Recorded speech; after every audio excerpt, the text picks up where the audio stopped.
السلام عليكم ومرحبا بكم في الفيديو الجديد في القناة ديالنا اللي هي قناة البرمجة بالدارجة. في الفيديو هذا اللي غادي نشوف فيه واحد الخريطة طريق اللي ممكن انك تتبعها باش تولي مطور ويب وكذلك حتى مبرمج محترف. نشوفوا من يعني هذا الفيديو هذا خاص بالناس اللي هما مبتدئين، اما الناس اللي عارفين منين يمشيو ومنين يجيو فما تحتاجش تشوف الفيديو، ولا بغيتي تشوفو ربما تكون شي حاجه انت ما عارفاش وتعرفها. فيوجد في النهر ما لا يوجد في البحر. قلنا سيدي في هذا الفيديو هذا غادي نعتبروه واحد الخريطه الطريق اللي ممكن انك تاخدها ولا تسلكها باش تتعلم تطوير الويب وتطوير المواقع وحتى تعلم لغه البرمجه. فهاد يعني في الخريطه الطريقه هادي غادي نشوفو نبداو من الصفر، يعني من انني انا ما كنعرف حتى شي حاجه. فانا مثلا ما عارف والو، بغيت نجي ندخل ما عارف حتى شي حاجه، ما عارف انا حتى شنو هو حتى حاجه ما عارفها. فنبداو مثلا بشنو هو الويب. فشنو هو الويب؟ الويب هو مجموعه ديال الملفات. فهاد كاع هاد المواقع، مثلا هذا الموقع ديالنا دابا اللي كتشوف قدامك فهو مجموعه ديال الملفات. هاد الملفات هادي اللي محطوطه في واحد السيرفر، فداك السيرفر تقدر تعتبره بحال واحد الصندوق. داك الصندوق محطوطه فيه داك الملفات. نتا ملي كتبغي داك الملفات كتجي لهنايا كطابي السميه ديال الموقع. فملي كطابي انت السميه كتمشي لابيل لداك السيرفر. وملي كتمشي لابيل لداك السيرفر او لداك كيما سميناه في الصندوق، فاش كتمشي له لابيل كيصيفط لك الملفات الخاصين بهذا الموقع هذا. مثلا انت كما قلتي الدارجه كودين، فاحنا هذا الموقع عباره على ملفات اللي هما كيف قلنا يعني كاينين في واحد السيرفر. فداك السيرفر كاين في واحد البلاد مثلا ميريكان ولا في شي دوله، فاحنا كنصيفطو لابيل وهو كيصيفط لنا الريبونس. فالريبونس هي هذه اللي كتشوف، هي هاد لاباج هذه اللي كتشوف، فهذا هو الجواب اللي كيجيك. فهذا هو الويب. الويب هو عبارة على ملفات اللي هما مستوكين في واحد السيرفر، واللي كيجي واحد الكليون كيدير واحد لابيل عن طريق واحد العنوان، والسيرفر اوتوماتيكيا كيعرف بالدي ان اس، ماشي بهذا العنوان، كيعرف بالدي ان اس اش من يعني ملفات اللي بغيتي نتايا تشوف، وهو كيعرضهم لك.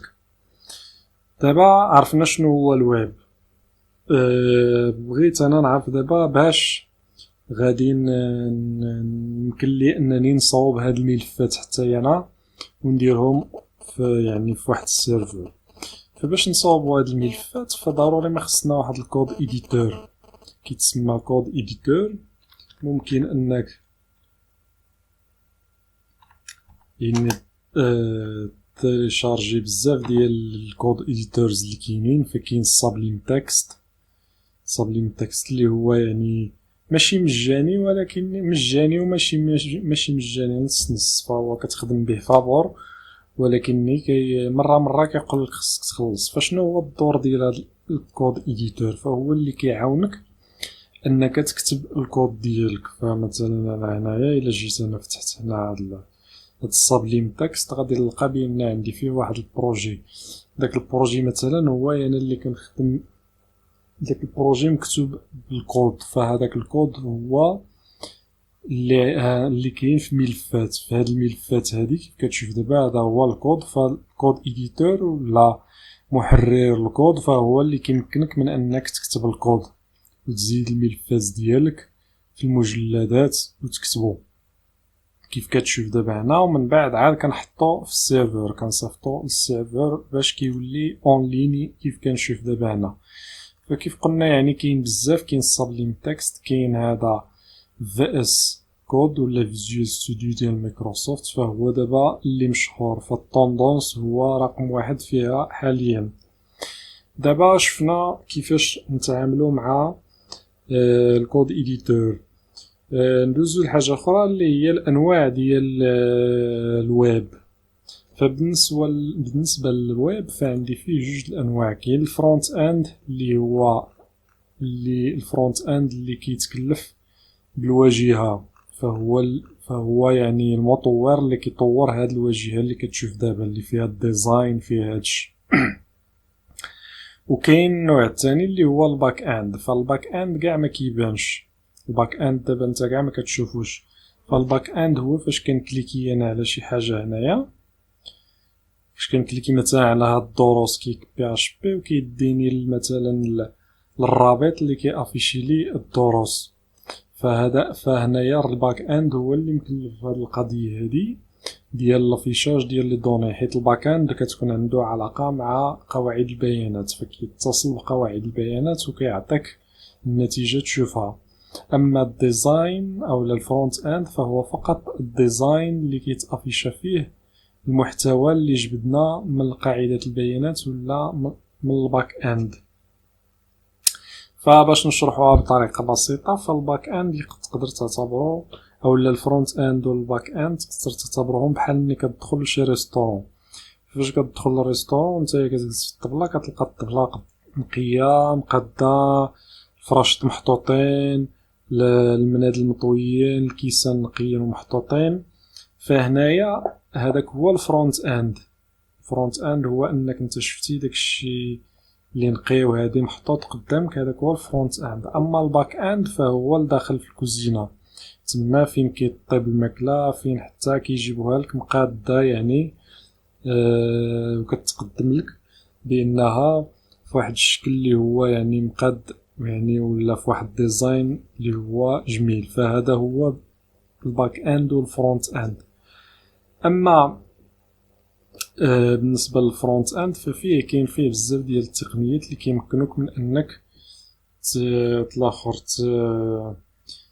تلاخر يعني تبدا فيه. فكاين التقنيه الاولى اللي هي HTML. HTML هي اول تقنيه من تقنيات البرمجه اللي فهي ماشي لغه، هي تقنيه، هي والCSS فهما تقنيات من تقنيات البرمجه. فشنو كيعاونوك؟ HTML هي اللي كتعاونك باش تبني لي باج ديالك كيف كتشوف هنا. فهادي HTML كتعاونني نبني هاد العناصر هادو اللي كنشوف هنا. اما الCSS فشنو هو الدور ديالو؟ الدور ديالو هو كيزيد لك الديزاين، كيحسن من الديزاين، فهو اللي كيزيد هاد لي كولور اللي كتشوف هنا. فالCSS هو اللي كيمكنني نزيد هذه بيضاء، هاد الكتابه بيضاء هنايا، ونزيد هاد الزروقيه فوق هاد التصويره. هو اللي كيمكنني ندير هادشي كامل، كيمكنني نحط كل حاجه في بلاصتها هنايا، نحط التصويره هنا ونحط هادشي هنا وهادشي هنا. فهذا هو الدور ديال الCSS. فالHTML كتبني والCSS كيجي ديزاين بحال في البني. مثلا بنيتي الدار ديالك فالHTML هو لياجور، يلا عندك لياجور. اما الCSS فهو فاش كتلبس وكتقاد وكتفيني وكتصبغ، فهذاك هو الCSS هو الصباغه، هو الزواق التالي. وكاين الجافا سكريبت اللي هي لغه برمجه اللي شنو كتمكنك من انك اليوتيليزاتور كيكون عنده كيتجاوب مع الموقع ديالك. مثلا شحال هادي بالجافا سكريبت الا بغيت انا مثلا نكليكي هنا، فممكن انني باستعمال الجافا سكريبت فممكن انني نكليكي هنايا وتكون عندي واحد النتيجه. فهذا هو الدور ديال الجافا سكريبت. فبالنسبه ل HTML ممكن انك تعلمو هنايا في الموقع. فعندنا في القناه راه كاين الدروس للمبتدئين، وايضا هنا كاين الدروس للمبتدئين في HTML والCSS والجافا سكريبت. وهنايا كاين لي بروجي الا بغيتي تشوف لي بروجي. فهذا فيما يخص يعني الفرونت اند. كذلك فيما يخص الفرونت اند فكاين ريسبونسيف ديزاين. فشنو هو ريسبونسيف ديزاين؟ فدابا ملي تكون تعلمتي HTML وتعلمتي CSS وتعلمتي الجافا سكريبت، فضروري ما خصك تتعلم ريسبونسيف ديزاين. علاش؟ شنو هو ريسبونسيف هو اللي كيمكنك باش لاباج ديالك تكون ريسبونسيف. يعني واخا انا نصغر كيف كتشوف دابا كنصغر الحجم ديال المتصفح، فالموقع ديالي ما كيضيعش، يعني كيبقى متوافق مع كيتجاوب مع جميع الاحجام. فاي حجم انا درتو فهو كيتجاوب معاه. مثلا الا عاود رجعت كبرت فهو كيرجع كيكبر كيتجاوب مع جميع الاحجام. فهذا هو ما يسمى بالريسبونسيف ديزاين. فاش انت تتعلم HTML و CSS و جافا سكريبت فدوز للريسبونسيف ديزاين، يعني تعلم كيفاش تخلي لاباج ديالك ولا الموقع ديالك انه يكون ريسبونسيف. يعني الا فتحتو انا في الهاتف فغادي يبان، فتحتو في الطابليت يبان، فتحتو في بيسي اللي هو كبير يبان، فتحتو في بيسي اللي هو يعني البيسي بورطابل يبان. فهذا هو الريسبونسيف ديزاين. دابا ساليتي مع HTML، ساليتي مع جافا سكريبت، ساليتي مع الديزاين، فبغيتي مثلا تشوف دي فريمورك. كاين لي فريمورك اللي هما جافا سكريبت الا بغيتي تاخدهم. ف من اشهر لي فريمورك كاين الانجولار، هي اول فريمورك خرجت ديال جوجل. ثاني كاين رياكت جي اس ديال فيسبوك. ثالث كاين في جي اس ديال ايفانيو اللي هو واحد ديفلوبر اللي كان خدام في جوجل، وكان هو من الناس اللي شاركوا في التطوير ديال الانجولار، ومن بعد خرج من جوجل ودار فريمورك ديالو اللي هي في جي اس. كذلك هنا راه كاين الدروس ديال في جي اس. هنا كاين ايضا هنا في الدورات المبتدئين في الجافا سكريبت كاين دورات رياكت جي اس ديال الانجولار جي اس وديال في جي اس. فكلشي كاين هنا في الموقع، وايضا في القناه ديالنا ممكن انك تشوف حتى الدروس هنايا، الدروس بالفيديو من هنايا. فغادي تلقى الدورات المبتدئين في رياكت جي اس، في جي اس، في انجولار جي اس، فكلهم كاين الدورات ديالهم. فغادي تقول لي شنو هي الوحده اللي نختار، فغادي نقول لك على حسب انت شنو باغي تخدم. فإلا كنتي باغي تخدم الموبيل ويعني تخدم في الويب والموبيل، يعني تخدم تطبيقات ديال الهاتف ولا يعني وتخدم ايضا تطوير المواقع، فرياكت جي اس احسن حيت هي سهله كتمكنك انك يعني تصاوب سواء ليزابليكاسيون في الويب او لا في الموبيل. وانت داكشي المهم كيبقى على حسب الاختيار ديالك نتايا. دابا نرجعوا ندوزو للباك اند. دابا ساليتي من الفرونت اند، فهادو كلشي اللي شفنا فقط الفرونت اند، حتى لي فريمورك فهما دي فريمورك ديال الفرونت اند. فبغيتي دوز للباك اند، فبالنسبه للباك اند فالباك اند شنو كيعني؟ هو لا باز دو دوني، هو قاعده البيانات فين انا كنستوكي لي دوني. مثلا انا جيت الموقع عندي هنا وجيت بغيت نفتح حساب في الموقع، فداك المعلومات اللي كتعطاني انا في الفورم وكندخلها فكتمشي للسيرفر. فالسيرفر كتمشي لا باز دو دوني يعني قاعده البيانات، وقاعده البيانات فين كاينه في السيرفر. والاغلبيه ديال لي سيرفر فكيكون هو السيرفر اباش، فالاغلبيه ديال المواقع خدامين في السيرفر اباش اللي كيكون فيه لا باز دو دوني اللي هي ماي اس كيو ال انتغري. كاين دابا الموضه الجديده هي ديال لي باز دو دوني نو اس كيو ال، يعني ما فيهمش الشيما. فا اس كيو ال هي اللغه اللي كتمكنك من انك تزيد لي دوني في قاعده البيانات. ماي اس كيو ال هي قاعده البيانات او النظام ديال التسيير ديال قواعد البيانات، بينما اس كيو ال فهي اللغه اللي كتمكنك باش تزيد المعلومات داخل داك قاعده البيانات. كتسمى structured بحال هكذا structured query language هي SQL structured query language، هي اللي كتمكنك باش تزيد المعلومات ديالك في قاعده البيانات. فهنا السيرفر كيف قلنا دابا عاوتاني الموضه الجديده هي نو اس كيو ال، يعني اللي ما فيهمش الشيما، حيت دابا قاعده البيانات في ماي اس كيو ال كتكون فيها الشيما، كيكون فيها الايدي النو مثلا البرينون، بينما في نو اس كيو ال ما كاين لا لي شون لا والو، ممكن انك تزيد العدد اللي بغيتي ديال الحقول. بالنسبه لنو اس كيو ال اشهرهم كاين مونغو دي بي هي اللي مشهوره اللي كيخدم بها كلشي، والسيرفر اللي هو نوت جي اس. فنوت جي اس هو واحد التولز يعني واحد الجافا سكريبت تول اللي كتمكنك من انك تخدم بالجافا سكريبت في السيرفر. كتمكنك انك يكون عندك سيرفر اللي بحال السيرفر اباش، بحال دابا في ماي اس كيو ال كاين السيرفر اباش اللي مثلا الا انستاليتي اكزامب او لا وامب باش تخدم، مثلا خدمتي بي اش بي فضروري ما كتانستالي اكزامب او لا وامب، فهو فيه اوتوماتيكيا كيكون السيرفر اباش انتيغري. اما بالنسبه لمونغو دي بي فكنخدموا بنود جي اس اللي عندها نفس الدور ديال السيرفر اباش. دابا كما قلنا يعني بالنسبه لنود جي اس فكاين هنايا يعني في الموقع ايضا في الدورة المبتدئين هنا فكاينه الدوره ديال نود جي اس. ايضا كاينين لي بروجي هنايا في الجافا سكريبت اللي فيهم نود جي اس ومونغو دي بي، وكاينين حتى في لارافيل هنايا كاين لارافيل مع مونغو دي بي الا بغيتي تشوف مونغو دي بي.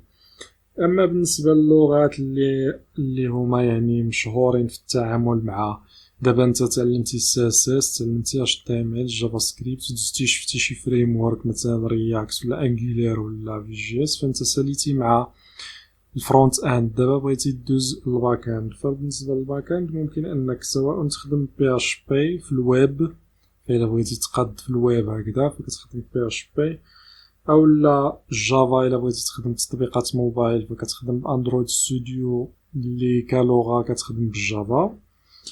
وبغيتي تخدم بايثون عاوتاني كتخدم بايثون بالنسبه للتطبيقات ديال الحاسوب ولا ديال الويب ولا غيرها، فايضا بايثون فهي كتخدم مع السيرفر سواء مع ماي اس كيو ال او لا مع نود جي اس. ممكن انك تخدم حتى مع مونغو دي بي.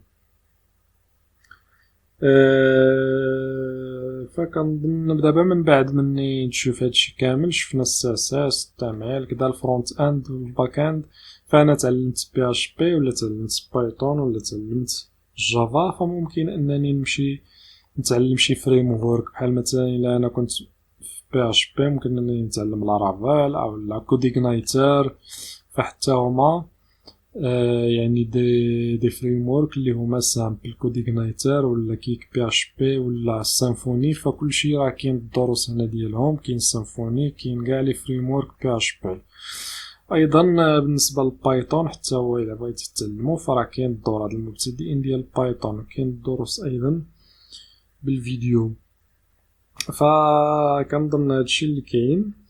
فإلا تبعتي هاد الخريطه هادي اللي ديال الطريق فراه هادي هي اللي غادي تتبعها باش تتعلم باش تولي مطور ويب، ومن بعد كتختار الطريق ديالك فكتبدا هكذا اش تي ام ال سي اس اس جافا سكريبت شويه ديال الفريم ورك رياكت ولا انجولار ولا في، من بعد كندوز للباك اند بي اش بي ولا بايثون ولا جافا، كنشوف شويه من هنا شويه من هنا حتى كنستقر انا على اللغه اللي حسيت فيها مرتاح، حسيت بانني قادر انني نواصل فيها وقادر انني نعطي، فتما فين نتايا صافي كتوقف كتشد الطريق ديالك وكتكمل، فما كتعاودش ترجع تشوف اللور.